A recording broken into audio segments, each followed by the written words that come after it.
Hai, perkenalkan nama saya Seradio Andika Pranginangin, NIM 190302073 dari kelas MSP 19A.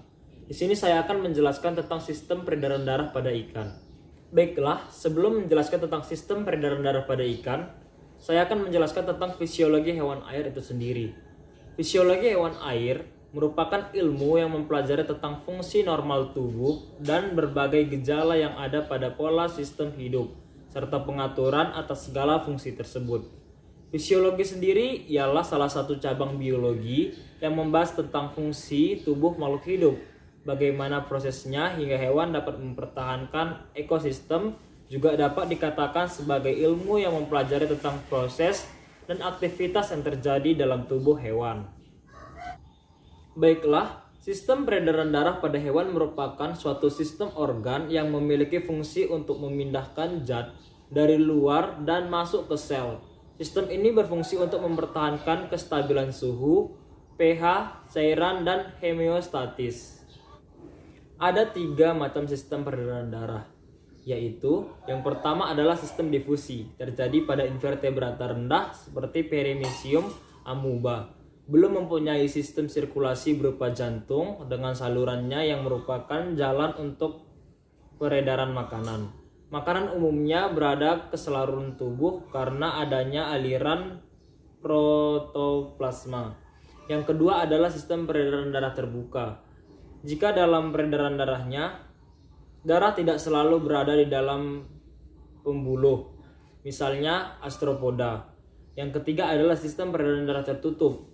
Jika dalam peredarannya, darah selalu berada di dalam pembuluh, misalnya Annelida, Mollusca, sama vertebrata. Ikan memiliki pola sirkulasi tunggal, di mana darah melewati jantung hanya sekali selama setiap rangkaian lengkap. Darah yang kurang oksigen dari jaringan tubuh datang ke jantung, di mana ia dipompa ke insang. Pertukaran gas terjadi dalam insang, dan darah beroksigen dari insang dan berada ke seluruh tubuh.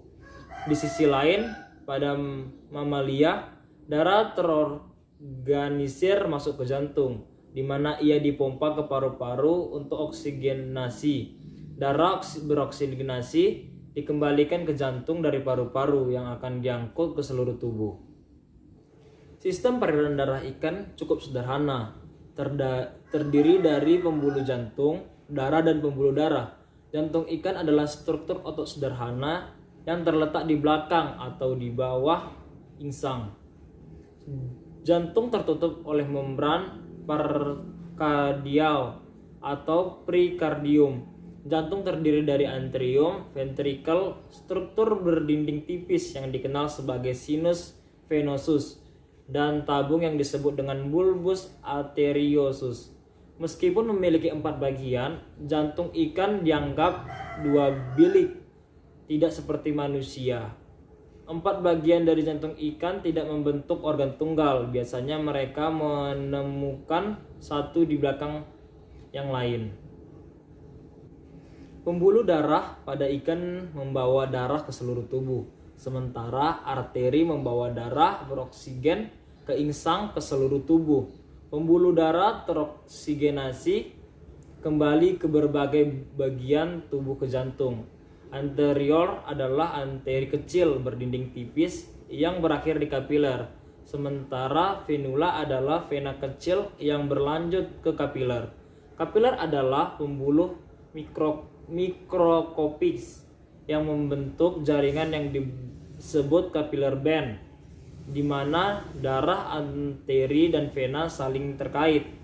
Kapiler memiliki dinding tipis yang memfasilitasi difusi, suatu proses di mana oksigen dan nutrisi lain dari darah dan arteri ditransfer ke dalam sel. Pada saat yang sama, karbon dioksida dan limbah bahan pindah ke kapiler.